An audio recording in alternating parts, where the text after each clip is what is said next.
How much do you think that this, say, young millennials, Gen Zers, and beyond are perhaps more impervious to this than previous generations? Do you think that's a thing? Because I don't know. I've tried to figure out that. I don't know. For example, if my mom gets like emails in her inbox, she has to open them and check who they're from and whatnot. And I just ignore like 90% of my emails because I know it's spam, rubbish, or, phishing links or something like that. It doesn't even register. And it's the same with adverts on social media. For me, I don't even notice that they're there most of the time. And well, I'll give you an example, and this might just be me being a miserable old sod, but my mate's kid, when I'm asking him what music he's into and blah, blah, blah, blah, and he's telling me all these supposedly underground artists that, listen to so-and-so, listen to so-and-so, listen to so-and-so. It's like, where did you hear them? He goes, on Spotify. Right. And it's like, there's two channels for music now, apparently, like Spotify and iTunes. So now here's the thing, like, again, this might be me just being a miserable sod, but the point of selling music like that, like say a Ghost Main or a Little Pump or something like that, is that you found him. You found him. He's doing it himself. He's underground, and it's special because you found him, right? Okay. How do you think he got on that Spotify playlist? There's a new thing. Whereas basically A&Rs in music would go out and like hype up bands and get them on, tours and television shows and stuff like that. The new hype, which has actually started with people like Arctic Monkeys, Justin Bieber, that type of thing, is to get it around the internet. So your A&R job is to get influence. Do you know what I mean? So for example, like an artist like, say, Little Pump became very, very big out of nowhere because of his wacky videos and stuff like he did. The only reason you got those wacky videos is because somebody made sure you had those wacky videos. So it always changes. There'll be some things that kids are completely sort of like, they get, like, do you know what I mean? Like, oh, come on, I see what you're trying to sell me and stuff like that.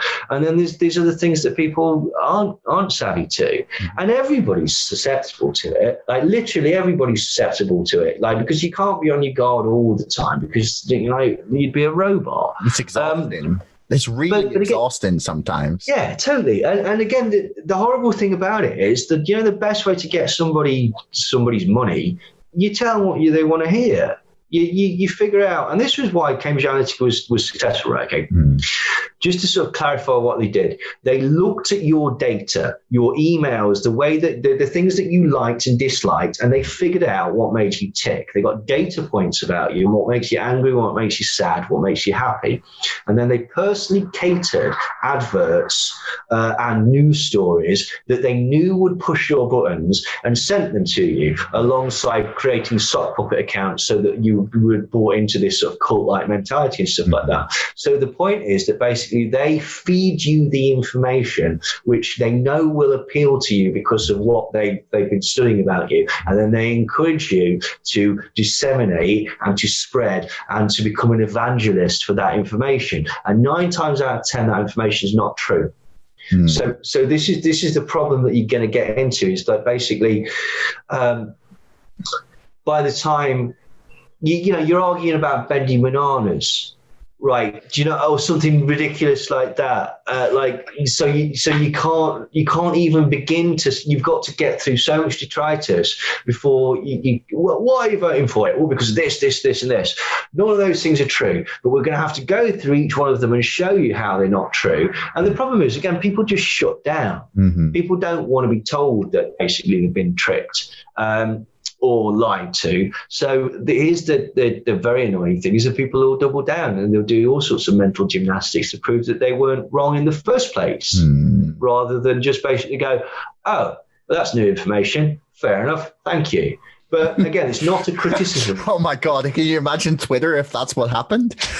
Yeah. point. This is the point. But again, like Twitter's an interesting one, and social media is nobody acts in real life like they do on Twitter, because basically you're not interacting with that person. Like in a very, very simple way, you don't say certain things to a person in a pub that you'd say on Twitter, because that person will stick a glass in your face. Like this is the disconnect. Who was it? Someone said that social media has taught a whole generation of people how to talk without getting taught a lesson. And that sounds sinister, but it's kind of true. Like people wouldn't react in the same way. Yeah. Well, there's no consequence in a number of ways. The one consequence is the sort of like the detrimental to you sort of consequence, like, oh, that person's put my nose out across my face because I called him whatever. The other one is you don't see the effect that you're having on people.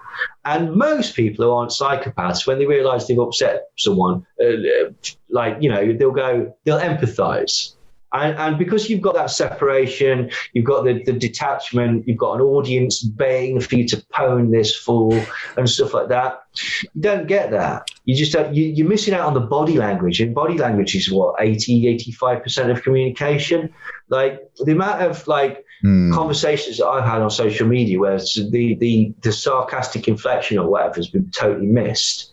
And all of a sudden everyone's like, oh, hang on, we're arguing now. It's like, do you know what I mean? Or it becomes very confused because, I mean, my grammar's rubbish. You're screwed on the internet, man. Like, exactly. They just, the grammar Nazis will jump down your throat. Absolutely. It's just like it's that meme. I can't. It's like when someone's ruining you in an argument and they make a grammatical error and you're like, ooh, I've won. It's so real. There's two other things that people do. The one thing is when they realize that they're wrong, is they'll start to shift the argument slightly and say, but you can't mean that blah, blah, blah. I said, no, we're not talking about that. I see what you did. Stop trying to shift the argument to something like different. And then the final thing that they'll do is they'll insult you, okay? And then when you insult them back, they'll go, now you're resorting to insults. Therefore, I have the moral victory, and they'll block you. And it's like, and again, we were watching that Bastard Squad, we call it, the police interceptors thing that we watch like every week because it's filmed where I live. And I've seen loads of people that I went to school with getting arrested. Oh, really? Yes. That's got to be great. And every time they get nicked or whatever, they'll have to have a little moral victory, like, oh, you couldn't get over that. We were watching it last night. This bloke was arrested. It's like, you couldn't get over that fence, though. You couldn't get over that fence, though, to the police officer. It's like, that's really not important. But he's got to take it down to have that tiny victory. Do you see what I mean? And that's in his mind. He's like, you couldn't get over the fence, idiot. It's like, you're going to prison, mate. Yeah, but you couldn't get over the fence. Yeah, like handcuffed behind his back, being like, I won. Yeah. Yeah, precisely. And that's the thing. That's again, horribly, the kind of mentality that social media breeds. Because, again, you don't necessarily want to have a conversation. You want to win. Or, do you know what I mean? You just want to get your dopamine rush, or you thrill by going, poof, bazing, that's clever of me, and then get on with my day. And I'm sure we've all had that, where basically you come back, it's like, they've replied, oh, God, bloody hell, now I've got to have a conversation, like would you just realise that I've won? Like, which is the silliness, obviously. But yeah, I can't help but think that it's designed for that, social media. I think it's a monitoring thing, and it's a way, it's like a test. It's like almost like a sort of big electronic petri dish. It's like, let's push people's buttons. And again, this is why I noticed Cambridge Analytica when it first came out, or when I first became aware of it. I was like, oh, it's a mind control program.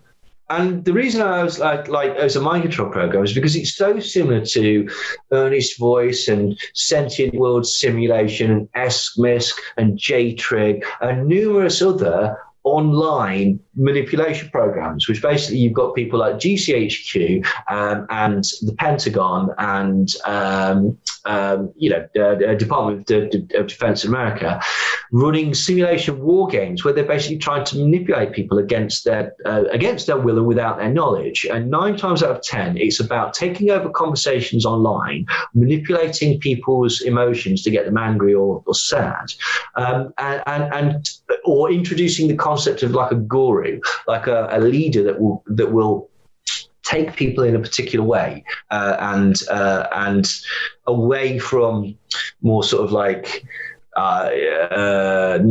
more damaging material to the government, say, and they'll give them lots of red herrings that will keep them occupied, and they won't be sort of like, you know, bothering them basically, and that's what Cambridge Analytica did. So when I became aware of it, it's like, it's the same thing. It's literally the same thing. And then when you find out the sort of the connections that it has to the British government and the military, and you know, the espionage agencies and stuff like that, and how it's used abroad, as well as domestically, like, you go, well, yeah, it is. It's a manipulation program. Like, it is literally a mind control program. Mm-hmm. Like, and it's one of those things where, on the face of it, it doesn't seem terribly sophisticated, because it's like, it's good common marketing, advertising, really, isn't it? That's all it is. It's trying to persuade people with advertising, but it's honed down to such a very clever degree that it's incredibly, incredibly successful, basically. I mean, great marketing doesn't have to be complicated. No. Make America great again. Get Brexit done. Yeah. Take back control. Yeah. You know, all these phrases were clearly thought out. I mean, I think take back control was brilliant. I think it was truly, truly the work of a genius. Thanks so much for listening. If you enjoyed the show, please subscribe, follow me on Twitter, or sign up to our mailing list. Thanks a lot to our sponsor, ExpressVPN, the #1 most trusted VPN. Get lightning fast connectivity with servers in 160 locations across 94 countries.